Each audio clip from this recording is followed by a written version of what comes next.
আকাশবাণী কলকাতা। স্থানীয় সংবাদ পড়ছি সুস্মিতা সেন। বিশেষ বিশেষ খবর হলো, সব জল্পনার অবসান ঘটিয়ে আজ রাজ্য মন্ত্রিসভা থেকে পদত্যাগ করলেন শুভেন্দু অধিকারী। শুভেন্দু অধিকারীর পদত্যাগ নিয়ে দলে আলোচনা হবে বলে জানিয়েছেন তৃণমূল কংগ্রেস নেতৃত্ব। স্বাস্থ্য সুরক্ষা বিধি মেনে আগামী মঙ্গলবার থেকে রাজ্যের সব মেডিকেল কলেজে পঠন পাঠন শুরু হতে চলেছে। পূর্ব রেল জানিয়েছে, মাঝেরহাট ব্রিজ খোলার ব্যাপারে পূর্ত দফতরের নিরাপত্তাজনিত শংসাপত্রটি আজই তারা পেয়েছেন এবং তাতে তৎক্ষণাৎ অনুমোদন দেওয়া হয়েছে। ভারত আজ সিডনিতে সিরিজের প্রথম একদিনের আন্তর্জাতিক ক্রিকেট ম্যাচে অস্ট্রেলিয়ার কাছে ৬৬ রানে পরাজিত হয়েছে। আইএসএল ফুটবল লিগের গুরুত্বপূর্ণ ডার্বি ম্যাচে মুখোমুখি এটিকে মোহনবাগান ও এসসি ইস্টবেঙ্গল। করোনা সংক্রমণ এড়াতে মাস্ক পরুন ও ঠিকভাবে পরুন, ২ গজ দূরে থাকুন, নিরাপদ দূরত্ব বজায় রাখুন, হাত ও মুখ পরিষ্কার পরিচ্ছন্ন রাখুন। আসছি বিস্তারিত খবরে। সব জল্পনার অবসান ঘটিয়ে আজ রাজ্য মন্ত্রিসভা থেকে পদত্যাগ করলেন শুভেন্দু অধিকারী। তিনি মন্ত্রিসভায় সেচ ও পরিবহন দপ্তরের দায়িত্বে ছিলেন। আজ সকালে শুভেন্দুবাবু মুখ্যমন্ত্রী মমতা ব্যানার্জি ও রাজ্যপাল জগদীপ ধনখড়ের কাছে পদত্যাগপত্র পাঠিয়ে দেন। স্যানিটাইজেশন চলার ফলে আজ নবান্ন বন্ধ থাকায় তিনি ইস্তফাপত্রটি মুখ্যমন্ত্রীর বাসভবন কালীঘাটে পাঠিয়ে দিয়েছেন। পাশাপাশি দুজনকেই তিনি ইমেল করেও পদত্যাগপত্র পাঠান। রাজ্যপাল জগদীপ ধনখড় শুভেন্দুবাবুর চিঠিটি তাঁর টুইটার হ্যান্ডেলে প্রকাশ করেছেন। পদত্যাগপত্রে নন্দীগ্রামের বিধায়ক জনগণের সেবা করার সুযোগ দেওয়ার জন্য মুখ্যমন্ত্রীকে ধন্যবাদ জানান। মন্ত্রিত্ব ছাড়লেও বিধায়ক পদ থেকে শুভেন্দু অধিকারী ইস্তফা দিচ্ছেন না। আজ মন্ত্রিসভা থেকে সরে দাঁড়াবার আগে তিনি জেড ক্যাটাগরির নিরাপত্তা এবং কনভয় ফেরত পাঠিয়ে দেন। উল্লেখ্য, শ্রী অধিকারী গতকালই হুগলি রিভার ব্রিজ কমিশনের চেয়ারম্যান পদ থেকে সরে দাঁড়ান। প্রায় সঙ্গে সঙ্গেই সেই পদে বসানো হয় শ্রীরামপুর থেকে লোকসভায় নির্বাচিত তৃণমূল কংগ্রেস সাংসদ কল্যাণ বন্দ্যোপাধ্যায়কে। শুভেন্দুবাবু হলদিয়া উন্নয়ন পর্ষদের চেয়ারম্যান পদ থেকে ইস্তফা দিয়ে পুরমন্ত্রী ফিরহাদ হাকিমকে চিঠি পাঠিয়েছেন। গত কয়েক মাস ধরেই তিনি নানা সময় তৃণমূল কংগ্রেসের পরোক্ষ সমালোচনা করছিলেন। দলে গণতান্ত্রিক পরিবেশ না থাকায় তিনি যে অসন্তুষ্টতা বারে বারে প্রকাশ করেছেন। নন্দীগ্রাম দিবসে তিনি ভূমি উচ্ছেদ প্রতিরোধ কমিটির হয়ে আলাদা সভা করেন। তৃণমূল কংগ্রেসের পক্ষ থেকে ওই একই দিনে নন্দীগ্রামে পৃথক সভা করা হয়েছিল। শুভেন্দু অধিকারীর মন্ত্রিসভা থেকে পদত্যাগের ঘটনা তৃণমূল কংগ্রেসের শেষের শুরু বলে মন্তব্য করেছেন বিজেপির রাজ্য সভাপতি দিলীপ ঘোষ।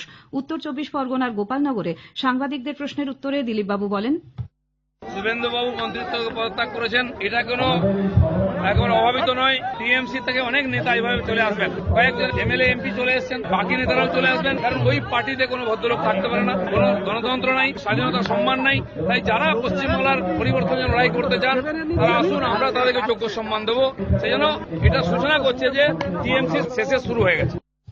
হুগলির একটি দলীয় জনসংযোগ কর্মসূচিতে অংশ নিয়ে বিজেপি সাংসদ লকেট চট্টোপাধ্যায় বলেন, আগামী দিনে যারা মানুষের সঙ্গে কাজ করতে চান তাদের জন্য বিজেপির দরজা খোলা আছে। দক্ষিণবঙ্গের দলের এই গুরুত্বপূর্ণ নেতার পদত্যাগ নিয়ে প্রতিক্রিয়া জানাতে গিয়ে পঞ্চায়েত মন্ত্রী সুব্রত মুখোপাধ্যায় আকাশবাণীকে জানিয়েছেন, তিনি দল ছাড়েননি, এখনো বিধায়ক আছেন। উদ্ভূত পরিস্থিতি নিয়ে দলে আলোচনা হবে। কয়েকদিন আগে দলীয় সাংসদ সৌগত রায় শুভেন্দুবাবুর সঙ্গে কথা বলেছিলেন। আজকের ঘটনার প্রতিক্রিয়া জানাতে গিয়ে তিনি সংবাদ মাধ্যমকে বলেন, শুভেন্দুবাবুর বক্তব্য তিনি মুখ্যমন্ত্রীকে ইতোমধ্যে জানিয়ে দিয়েছেন। আমি এখনো পার্টির প্রাথমিক সদস্য পদ থেকে পদত্যাগ করেননি। যতক্ষণ উনি পার্টিতে আছেন, পার্টির এমএলএ আছেন, ততক্ষণই আশা আছে। যতক্ষণ উনি পার্টিতে আছেন আশা করব এবং চেষ্টা চালিয়ে যাব। এটাই দলের নির্দেশ আমার প্রতি। দুবার তো কথা বলেছিল, এখনো ও আরো কথা বলতে রাজি আছে, সেটা দেখা যাক। ও আগেও বলেছে যে আমি পার্টি ছাড়বো না। এদিকে বাম পরিষদীয় দলনেতা সুজন চক্রবর্তী বলেন, বিজেপি ও তৃণমূল এই দু দলই দল ভাঙার খেলায় সিদ্ধহস্ত। মুখ্যমন্ত্রী বুঝতে পারছেন অন্যের দল ভাঙালে কি হয়। মুখ্যমন্ত্রী মমতা ব্যানার্জি যে সিঁড়ি বেয়ে ওঠেন সেই সিঁড়িটাকেই যে উনি ভেঙে দেন, বাতিল করে দেন, না স্পষ্ট।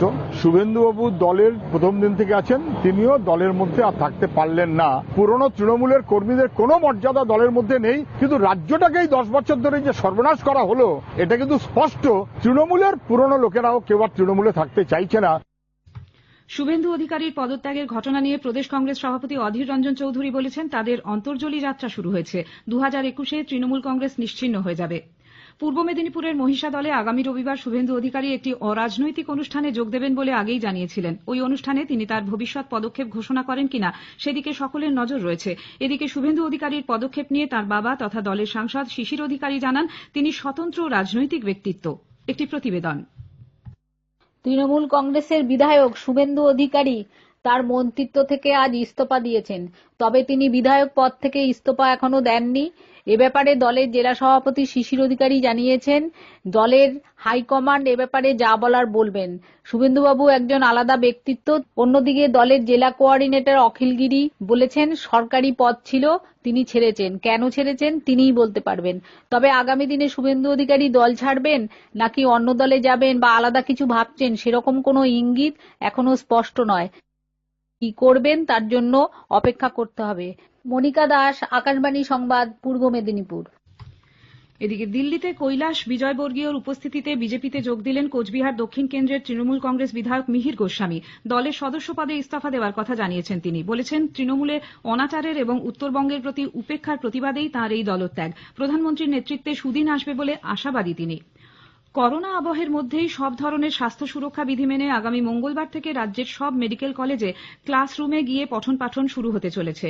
রাজ্য সরকার আজ এই মর্মে বিজ্ঞপ্তি জারি করেছে। উল্লেখ্য, এর আগে কেন্দ্রীয় স্বাস্থ্য সচিব লকডাউন পর্বের পরে এই রাজ্য সহ সব রাজ্যের মুখ্য সচিবদের আগামী 1 ডিসেম্বর থেকে মেডিকেল কলেজগুলি খুলে দেওয়ার জন্য নির্দেশ দিয়ে চিঠি পাঠিয়েছিলেন। দেশে নতুন করে আরও 43,082 জন করোনায় আক্রান্ত হয়েছেন। গতকালের তুলনায় এই সংখ্যা 3% কম বলে আজ সকালে কেন্দ্রীয় স্বাস্থ্য মন্ত্রকের রিপোর্টে জানানো হয়েছে। এ নিয়ে টানা 20 দিন দৈনিক আক্রান্তের সংখ্যা 50,000-এর নিচে থাকলো। আরোগ্যের হার দাঁড়িয়েছে 93.65%। প্রধানমন্ত্রী নরেন্দ্র মোদী রবিবার 29 নভেম্বর আকাশবাণীর মন কি বাত অনুষ্ঠানে তাঁর চিন্তাভাবনা সকলের সঙ্গে ভাগ করে নেবেন। এটি হবে মাসিক এই বেতার অনুষ্ঠানের 71তম পর্ব। আকাশবাণী ও দূরদর্শনের সবকটি চ্যানেলে বেলা 11টা থেকে ওই অনুষ্ঠান শোনা যাবে। এছাড়া www.newsonair.com এই website, news on AIR mobile app এবং আকাশবাণী ও দূরদর্শন সংবাদের ইউটিউব চ্যানেলে সরাসরি মন কি বাত সম্প্রচারিত হবে। স্থানীয় সংবাদ শুনছেন আকাশবাণী কলকাতা কেন্দ্র থেকে। মাঝেরহাট ব্রিজ নিয়ে রাজ্য প্রশাসন ও রেলওয়ে কর্তৃপক্ষের মধ্যে চলা চাপানুতোরের মাঝে পূর্ব রেলের পক্ষ থেকে এক টুইট বার্তায় বলা হয়েছে, নির্মাণে অনুমতি দেওয়ার ক্ষেত্রে বিন্দুমাত্র কালক্ষেপ করা হয়নি। রাজ্যের পূর্ত দপ্তর ওই ব্রিজের নিরাপত্তাজনিত শংসাপত্রটি আজই রেলের কাছে পাঠিয়েছে। আজই সেটির অনুমোদন দেওয়া হয়েছে। উল্লেখ্য, মাঝেরহাট ব্রিজ নিয়ে গতকাল বিজেপির বিক্ষোভ আন্দোলনের প্রেক্ষিতে মুখ্যমন্ত্রী মমতা ব্যানার্জি বলেছিলেন, 9 মাস আগেই সেতু নির্মাণের কাজ সম্পন্ন হতো, কিন্তু রেলের তরফ থেকে অনুমোদন না আসায় কাজ ক্রমশ পিছিয়েছে। ঘূর্ণিঝড় নিভারের জেরে সংশ্লিষ্ট ডাউন ট্রেন বন্ধ থাকায় সাঁতরাগাছি চেন্নাই বিশেষ ট্রেনটির যাত্রা আজ বাতিল করা হয়েছে। এই আপ ট্রেনটি সাঁতরাগাছি থেকে আজ রওনা হওয়ার কথা ছিল। সিডনিতে সিরিজের প্রথম একদিনের আন্তর্জাতিক ক্রিকেট ম্যাচে অস্ট্রেলিয়া ভারতকে 66 রানে হারিয়ে দিয়েছে। টসে জিতে অস্ট্রেলিয়া নির্ধারিত 50 ওভারে 6 উইকেটে 374 রান তোলে। অধিনায়ক অ্যারন ফিঞ্চ সর্বোচ্চ 114 রান করেন। স্টিভ স্মিথ মাত্র 66 বলে 105 রানের ঝোড়ো ইনিংস খেলে দলকে মজবুত ভিতের উপর দাঁড় করান। জয়ের জন্য 375 রানের লক্ষ্য তাড়া করতে নেমে শিখর ধাওয়ান ও হার্দিক পান্ডিয়ার চেষ্টা সত্ত্বেও নির্ধারিত 50 ওভারে 8 উইকেটে 308 রানে ভারতের ইনিংস শেষ হয়ে যায়। আইএসএল ফুটবল লিগের গুরুত্বপূর্ণ ম্যাচে গোয়ায় আজ এটিকে মোহনবাগান ও এসসি ইস্টবেঙ্গল মুখোমুখি হয়েছে। এসসি ইস্টবেঙ্গল আজই প্রথম ম্যাচটি খেলছে। অন্যদিকে এটিকে মোহনবাগান তাদের প্রথম ম্যাচে কেরল ব্লাস্টার্সকে 1-0 গোলে হারিয়ে দিয়েছে। শেষ খবর পাওয়া পর্যন্ত খেলা গোলশূন্য রয়েছে। শেষ করার আগে খবরের বিশেষ কিছু অংশ আরেকবার। সব জল্পনার অবসান ঘটিয়ে আজ রাজ্য মন্ত্রিসভা থেকে পদত্যাগ করলেন শুভেন্দু অধিকারী। শুভেন্দু অধিকারীর পদত্যাগ নিয়ে দলে আলোচনা হবে বলে জানিয়েছেন তৃণমূল কংগ্রেস নেতৃত্ব। স্বাস্থ্য সুরক্ষা বিধি মেনে আগামী মঙ্গলবার থেকে রাজ্যের সব মেডিকেল কলেজে পঠন পাঠন শুরু হতে চলেছে। ভারত আজ সিডনিতে সিরিজের প্রথম একদিনের আন্তর্জাতিক ক্রিকেট ম্যাচে অস্ট্রেলিয়ার কাছে 66 রানে পরাজিত হয়েছে। আইএসএল ফুটবল লিগের গুরুত্বপূর্ণ ডার্বি ম্যাচে মুখোমুখি এটিকে মোহনবাগান ও এসসি ইস্টবেঙ্গল। স্থানীয় সংবাদ শেষ হলো। এরপর বিশেষ খবর শুনবেন রাত 9টা বেজে 30 মিনিটে।